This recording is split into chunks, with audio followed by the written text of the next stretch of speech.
national tax money be used for? Eli? Education. There are days when kids come in and they take notes and use textbooks and do things in a more traditional manner, but we're at a point right now, in social studies at least, where kids are using technology pretty much for the duration of every single class. The computers have become their pencil, and I think that's a good thing because it's no longer a novelty. It's no longer, oh yeah, I get to use my laptop. This is part of what I do on a daily basis, and it helps make my job as a student a little bit easier and makes me a little more efficient.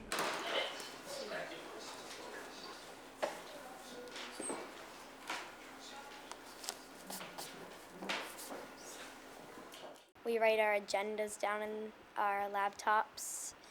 We use the smart boards in math to kind of like a whiteboard to solve problems in groups, and we watch clips or make presentations on our smart boards. You have to learn how to work it into the flow of your classroom. There's times where things don't load. You have to have your plan B. You're planning on a video to show. You're planning on an interactive thing. It's not working. But then that's the downside. The plus side is the kids get used to, and you get used to problem solving all the time. And so we've created an environment, I think, where kids are understanding that when you push the envelope on these things, that there will be problems. Delaware out here, what do you think about that, Delaware? Can you speak from personal experience? How many people are in your state approximately? We have approximately 37,000 people. Not all of our computers are Wi-Fi, so the Wi-Fi tends to drift off, and then the internet closes and my work's gone, and that just is bad. There are days when things just don't work, just don't go well.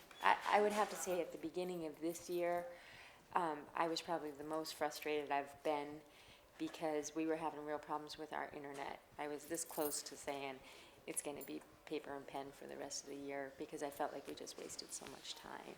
We've given them so many different options for doing things that sometimes it's overwhelming for them. And I think that there are some students who respond well to a very traditional, here's your paper copy assignment, it's due tomorrow at this time. That's not always the way things happen around here. But I think that those options really mirror the choices that they're going to have outside of school, and that this is better preparing them, to be able to navigate and organize. 4 is 24. How many zeros are there?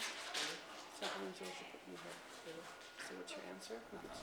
The drawbacks are perhaps they're not as focused as we once were, but I think the positive is this is the medium in which they're going to operate for the rest of their lives, and they're getting good at it, whether we like it or not. They're better than I am, they're better than you are, they're better than our generation.